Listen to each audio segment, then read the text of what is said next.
And welcome back to my channel. So today we are discussing interview experience of Mr. Imtiaz Hussain. ये appear हुए PPSC English के interview में recently 2022 में. तो first of all introduction पूछा गया. I have already told you कि introduction की बहुत अहमियत होती है. Two subject specialists were there along with chairman. So first question was, what is objective correlative? So this is a term which is popularized by T.S. Eliot in his essay on Hamlet and his problems. And यहाँ पे वो जो refer करता है वो एक image action या situation को रेफ़र करता है. ये यूजुअली एक पैटर्न ऑफ इमेजेस को, एक्शंस को और सिचुएशंस को, यानी एक इमेज या ज़्यादा, एक एक्शन या ज़्यादा, एक सिचुएशन या ज़्यादा सिचुएशन.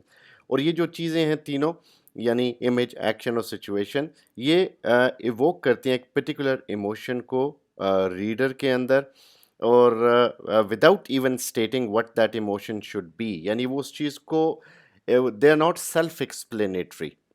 वो बताती नहीं है कि किस किस्म का इमोशन है, लेकिन वो इमोशन जो है रीडर के अंदर एक को रिलेटिव लेवल पे डेवलप होता है.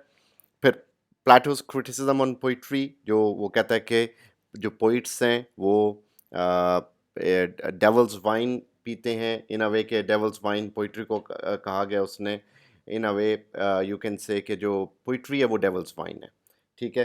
तो इसमें बेसिकली ये है कि बेकन के ऐसे में भी ये बात की गई ऑफ ट्रूथ में कि एक फ़िलोसफ़र ने, वो प्लेटो का ही जिक्र कर रहा था वहाँ पे.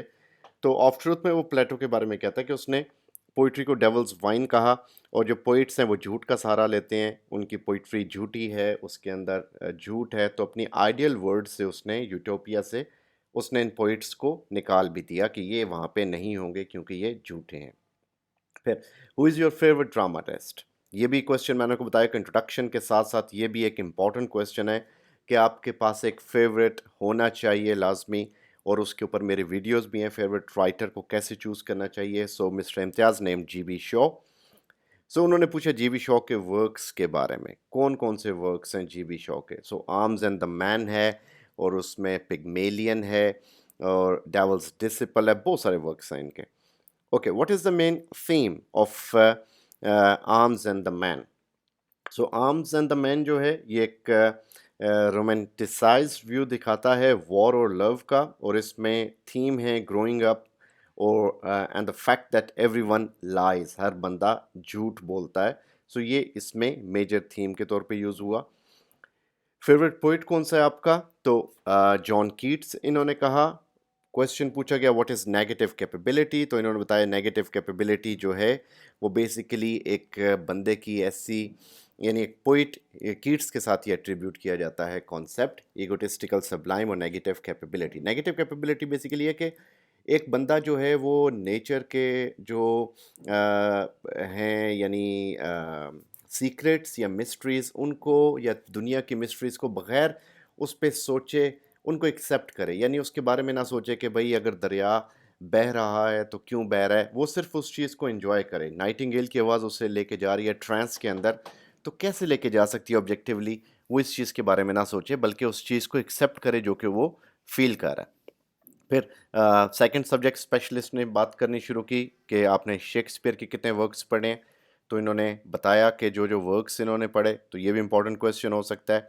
हैमलेट के बारे में इन्होंने बताया कि मैंने पढ़ा, तो उन्होंने पूछा हैमलेट की जो मैडनेस थी रियल थी या फेक थी. So that was paying madness, यानी फेक मैडनेस थी, वो प्रिटेंड कर रहा था. नॉवल की तरफ आते हुए उन्होंने जेन ऑस्टन के बारे में पूछा. तो मेजर थीम्स क्या हैं जेन ऑस्टन के, जो वर्क्स हैं उसके 6 जो इम्पोर्टेंट नॉवेल्स हैं, सेंस एंड सेंसिबिलिटी, उसमें प्राइड एंड प्रेजुडिस, हमारे पास एमा है, मैंसफील्ड पार्क. सो ये सारे जो वर्क्स हैं इसके आप इनको मेंशन कर सकते हैं. थीम जो है इसके नॉवेल्स के वो ये हैं कि मनी एंड मैरिज, ये बहुत ज़्यादा डोमिनेंट थीम्स हैं इसके जेन ऑस्टन के नॉवेल्स में, बाकी थीम्स के अलावा. मेन थीम हम मनी और मैरिज को कहेंगे. सो फ्राइलिटी दाई नेम इज़ वुमेन. सो ये किसने कहा, कोट यूज़ किया शेक्सपियर ने, और कहाँ पे किया, हैमलेट के अंदर. और यहाँ पे अगेन चेयरमैन की तरफ टर्न किया गया कि चेयरमैन सब क्वेश्चन करें. तो चेयरमैन ने पूछा कि उसमें लियो टॉल्स्टॉय के जो वर्क्स हैं वो कौन से थे. तो लियो टॉल्स्टॉय का वॉर एंड पीस बहुत इंपॉर्टेंट वर्क है. एना कैरेनिया उसका इंपॉर्टेंट वर्क है. The death of even lynch, ये एक उसका इंपॉर्टेंट वर्क है. इनसे ग्रामर के बारे में और जनरल नॉलेज के बारे में कोई क्वेश्चन नहीं किया गया, ना ही कोई क्वेश्चन किया गया डिस्ट्रिक्ट फाइल और दीगर अमूर के ऊपर। So this is also possible कि ज़रूरी नहीं कि आपसे हर वक्त इन चीज़ों के बारे में क्वेश्चन किए जाएँ।